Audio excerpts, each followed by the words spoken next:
আসসালামু আলাইকুম রহমতুল্লাহ।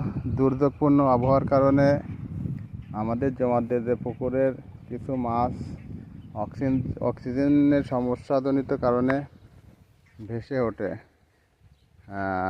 ডাক্তারের পরামর্শ অনুযায়ী অক্সিজেন এবং ইউকা দেওয়া হচ্ছে।